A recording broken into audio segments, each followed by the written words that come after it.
En su cuarto año de mandato, el 18 de marzo de 1938, el presidente Lázaro Cárdenas del Río decretó la nacionalización de la industria petrolera.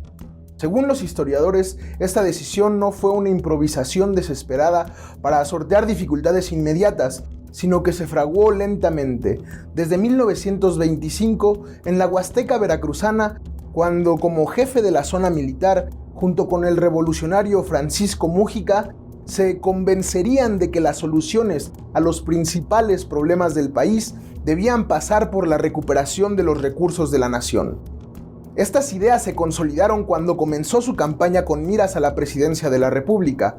A decir del historiador Ricardo Pérez Montfort, durante el recorrido por todo el país en 1933, Lázaro Cárdenas conoció y reconoció las severas circunstancias en las que vivían las mayorías, los desprotegidos, los desheredados y los olvidados cuando la revolución se hizo gobierno.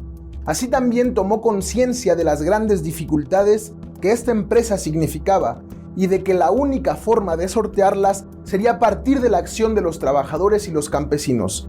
De manera premonitoria, en el año de 1933, en un mitin en Tabasco, Lázaro Cárdenas decía: "La patria no es sino el disfrute común de las riquezas del territorio". Al fin de este enorme recorrido que tocó diagonalmente el territorio mexicano, Cárdenas apuntó donde era imprescindible la repartición de tierras. Imaginó posibles desarrollos regionales que se embonaran con un proyecto nacional y se percató de la influencia de elementos perniciosos dentro de la sociedad mexicana, como la ignorancia, la segregación, el fanatismo religioso y el abuso de poder. Es decir, Cárdenas no mantuvo un paternalismo romántico, sino que fue consciente de la necesidad de grandes reformas que aliviaran la terrible pobreza de los campesinos y los trabajadores del país, para que estos, en un futuro inmediato, tomaran las riendas del Estado. En un mitin en Campeche, Cárdenas diría: "Siempre he querido que los obreros y los campesinos organizados tengan el poder en sus manos, a fin de que sean los más celosos guardianes de la continuidad de la obra revolucionaria, contando con la cooperación de la mujer y la juventud". No hubo improvisación en la nacionalización del petróleo. La Organización de los Obreros Petroleros, en el Sindicato de Trabajadores Petroleros de la República Mexicana, debido a múltiples conflictos contra los empresarios estadounidenses, daneses o ingleses, consolidó a esta organización laboral como un agente fuerte que amenazó progresivamente con el inicio de una huelga general en todas las instalaciones de la industria petrolera ante los excesos de las empresas extractivas. Una de las demandas centrales era el alza salarial de todos los trabajadores del sector, la firma de un contrato colectivo que favoreciera a todo el gremio. Tal era el poder de negociación del sindicato petrolero que logró una reunión de los líderes sindicales con las compañías más importantes, como la Sinclair Pierce Company o la California Oil Company. Estas compañías se negaron a acatar sistemáticamente la resolución de la Junta Federal de Conciliación y Arbitraje que había dictaminado a favor del sindicato para la indemnización de los trabajadores con un adeudo de 26 millones de pesos. Las grandes corporaciones petroleras, acostumbradas a una legislación sumamente favorable para sus intereses y a disfrutar de grandes beneficios fiscales, amenazaron frontalmente la soberanía nacional con retirar la inversión.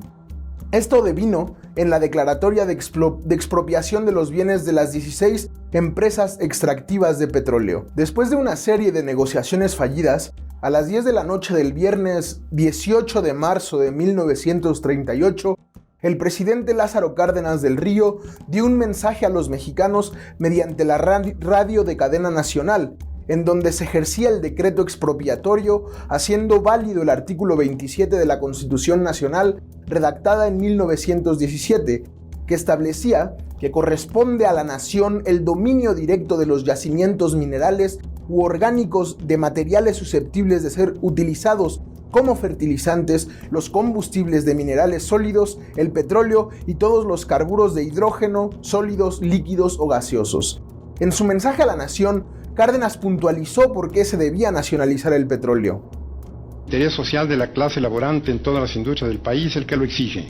Es el interés público de los mexicanos y aún de los extranjeros que viven en la República y que necesitan de la paz y la dinámica de los combustibles para el trabajo. Es la misma soberanía de la nación que quedaría expuesta a simples maniobras del capital extranjero, que olvidando que previamente se ha constituido en empresas mexicanas bajo leyes mexicanas, pretende eludir los mandatos y las obligaciones que le imponen autoridades del propio país. Ante los ataques incendiarios de los voceros de los sectores afectados, las presiones económicas y los amagos de atacar la soberanía nacional, la decisión del presidente Cárdenas fue ampliamente defendida por el pueblo, que sentía como suyo el logro de la autodeterminación. En los hechos, sin embargo, sobrevino un boicot comercial patrocinado por las empresas extranjeras que provocó el desplome de las reservas monetarias del Banco de México. La indemnización a las empresas petroleras y las tensiones con los ingleses detonaron el apoyo de solidaridad popular, que fue transversal. Paralelamente a la extensa campaña de concientización y educación impartida por el Estado, el pueblo se volcó a favor de la decisión cardenista con la esperanza de que la nacionalización del petróleo terminara con la pobreza. Decía Adolfo Gili que el futuro de México como Estado-nación pasaba por la recuperación de la tradición cardenista para consolidar sus tres grandes conquistas: el ejido, las empresas paraestatales y los sindicatos obreros. Es importante, sin embargo, evaluar que estamos en condiciones distintas. El planeta reclama una reconsideración energética. Poco a poco el petróleo y el carbón están siendo reemplazados por otro tipo de energías debido a lo altamente contaminantes que son. La tradición cardenista en este punto sería invertir fuertemente en educación tecnológica, en empresas públicas para la consolidación de energías limpias, es decir, anticiparnos al futuro, pero manteniendo la propiedad de los recursos en manos de los trabajadores y las trabajadoras. La patria, a final de cuentas, debe ser el disfrute común de todas las riquezas del territorio.